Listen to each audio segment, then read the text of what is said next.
යාළුවනේ අපි දවස් 3කට පස්සේ ආවා. මලට බෙහෙත් අල්ලලාද කියලා බලන්න. ඔයාලට පේනවා ඇති බෙහෙත් අල්ලලා නම් මෙන්න මේ විදිහට එහෙම තට්ටු කරාම අත ඔක්කොම වැටෙනවා බලන්න. අර සරය යාලා. ඒ කියන්නේ මලට බෙහෙත් අල්ලලා තියෙන්නේ.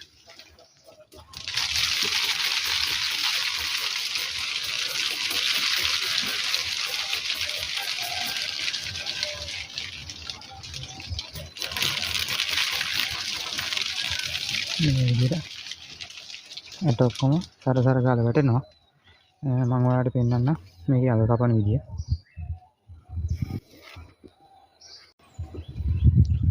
දැන් මේක අග කපා ගන්න තියෙන්නේ. අග කපන කලින් මෙන්න මේ විදිහට අනිවාර්යයෙන්ම යටින් අද වෙලුමක් දාගන්න.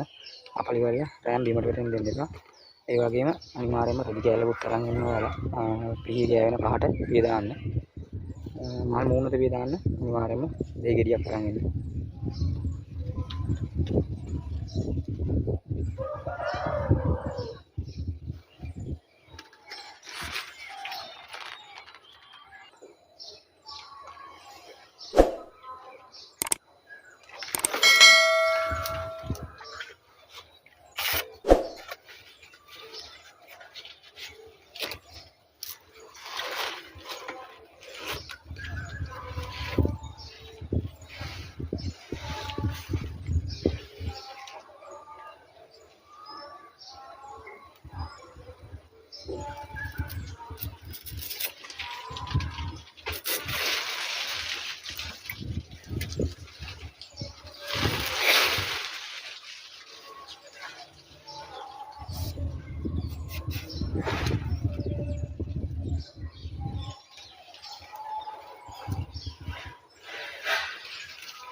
මම ඔයාලට පෙන්නන්න දැන් මේ මල් මූණතේ කඳුල අල්ලන විදිය.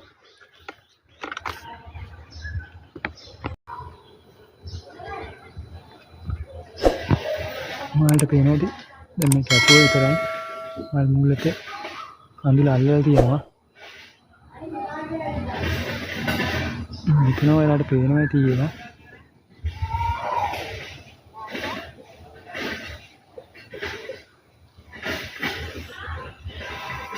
අපි බලමු විනාඩියක් දෙකක් යනකොට කඳුල කටුන් වැටෙනවද කියලා.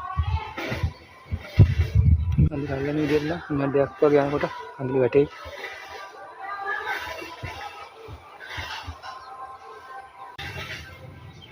මම යාළුවනේ පළවෙනි කඳුල කඩන් වැටුණා.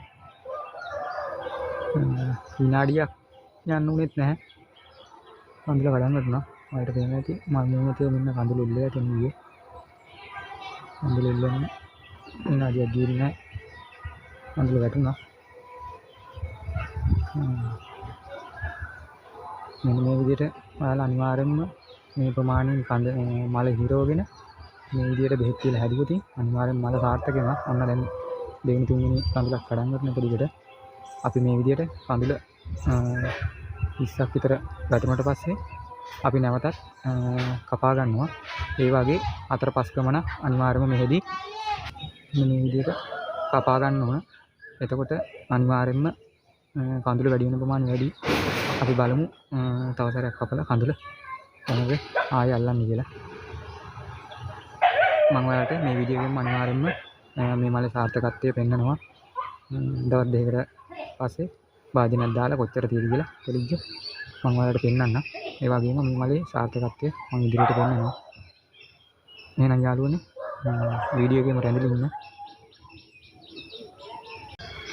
මෙන්න මම දෙවෙනි පාට මල කපා ගත්තා. ඔයාලට පේනවා ඇති කඳුල පටන් ගන්න විදිය.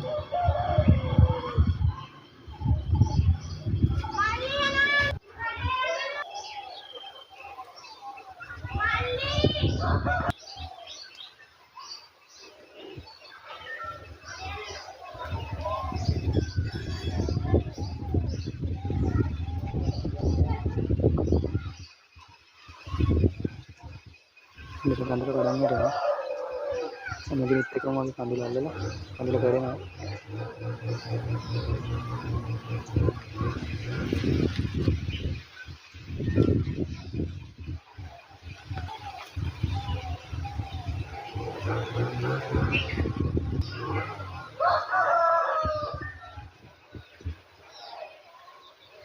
මම ඔයාලට දවස් දෙකකට පස්සේ භාජනයෙන් දාලා පෙන්නන්න කොච්චර තෙල් ටික ප්‍රමාණයක් තියෙද කියලා. දින 8කට පස්සේ තමයි මේ භාජනේ දාලා තියෙන්නේ. ඔයාලට මම දවස් 3ෙන් තමයි භාජනයක් දාලා පෙන්නන්න හැදුවේ දවස් 3ෙන් කොච්චර කඳුලක් තියෙද කියලා. ඒත් මගේ ෆෝන් එක වැටිලා ඩිස්ප්ලේ එක ගිය හින්දා මට ඒ වැඩේ කරගන්න බැරි වුණා. ඒ වීඩියෝ එක දාගන්න බැරි වුණා. ඒක නිසා මම දින 8කට පස්සේ ඔයාලට මේ ගෙනල්ලා තියෙන්නේ. බලන්න දින 8කට පස්සේ කොච්චර තෙල දිය ප්‍රමාණයක් තියෙද කියලා. ඔයාලට පේනවා ඇති මේ පල්ලෙහා අග කපලා දාපු එක තාම භාගයට වෙල්ලලා තියෙන්නේ. අපි බලමු තෙල දිය කොච්චර ප්‍රමාණයක් තියෙද කියලා දින 8ක් යනකොට.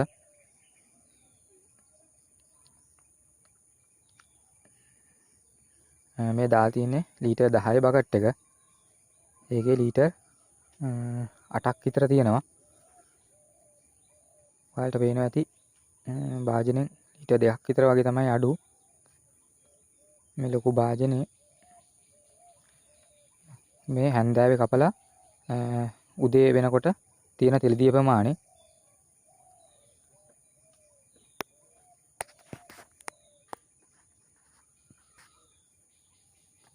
ඔයාලට පේනවා ඇති පාටත් හොඳම විදියට තියෙනවා. අනිවාර්යයෙන්ම තෙල් දිය වෙල මෙන්න මේ පාට තමයි තියෙන්න ඕන. ගොඩක් වෙලාවට සුදු පාට වෙන්නේ වෙලාව පැනලා මල කපන්න ගියා යනකොට තෙලිදිය රා වෙන්න බලන නිසා තමයි තෙලිදිය සාමාන්‍ය සුදු පාට වෙන්න බලන්නේ. ඔයාලට පේනවා ඇති මේ මලේ තාම වැඩි දවසක් නැහැ කපලා.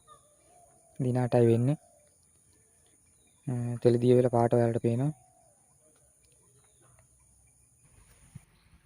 මම ඔයාලට වාදනේ එළියට අරන් පෙන්නන්නම්. කොහොමද කියලා තෙලිදිය. ඔයාලට තව දෙයක් මතක් කරන්නත් ඕන. මේ මල මම හදලා තියෙන්නේ වටේටම ගෙවල් ගොඩක් තියෙන තැනක මැද තියෙන ගහක තමයි. වටේ පිටේ ශබ්ද එන්න පුළුවන්. බාහිර ශබ්ද වැඩි. ඒකින්ද ඒකට සමාව ඉල්ලනවා. ඔයාලට මම මේ වීඩියෝ එක අනිවාර්යයෙන්ම ගේන්න ඕන හින්දා තමයි මේ විදිහට වටේ පිටේ ගෙවල් වල ශබ්ද තිබ්බත් වීඩියෝ එක අරන් ආවේ.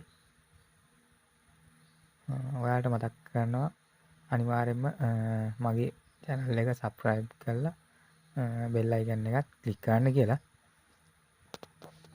ඒ වගේම ඔයාලට පේනවා ඇති මේ වටේම තියෙන ගෙවල් වල ශබ්ද වැඩි. ඒ වෙච්චර ඔයාලා ගණන් ගන්න එපා. ඔයාලට මම මේ කියලා දෙන දේවල් විතරක් අරගෙන ඔයාලා අනිවාර්යයෙන්ම මලක් හදන්න ඉගෙන ගන්න. ඉතා කෙටියෙන්ම තමයි මම මේ වීඩියෝ එක ඔයාලට මේ දෙන්න බලාපොරොත්තු වෙන්නේ. ඔයාලට පේනවා ඇති මේ තියෙන්නේ මාස 2යි දින 20කට පස්සේ මලේ ඉතිරිය ගාවට යනකම් මල පැතිලා තියෙන්නේ. ඔයාලට පේනවා ඇති කඳුල හොඳට ගඳන් වෙනවා. දැන් ලීටර් 10 විතර බකට් එක පිරෙන්න මේකේ කඳුල වැටෙනවා හැමදාම. හවස කපලා එළි වෙනකොට අනිවාර්යයෙන්ම ලීටර් 10 බකට් එක පිරෙන්න තියෙනවා. ඊළඟට අනිවාර්යයෙන්ම බෝතල් 32ක් අතර මම මේ මලෙන් ලබා ගන්නවා. දැන් මේ කාලේ වෙනකොට මල අඩු වෙන්න බලන කාලේ. දැන් ඉතිඔලුව කිට්ටු වෙනකොට අනිවාර්යෙන් මලක් අඩු වෙනවා. ඒක හින්දා ඉක්මනින් මේ ඉතිඔලුව පන්න ගන්න ඕන. අනිවාර්යෙන්ම කපලා ඉවරලා. එහෙනම් යාළුවනේ වීඩියෝ එක හොඳ නම් ලයික් කරන්න, අනිත් අයට බලාගෙන ෂෙයා කරන්න. ඔයාලට ඉදිරි වීඩියෝ එකකින් මම අනිවාර්යෙන්ම හමු වෙනවා. ඔයාලට හොඳයි කියලා හිතුණා නම් අනිත් අයට ෂෙයා කරන්න, මේ විදිහට මලක් හදන්න ඉගෙන ගන්න.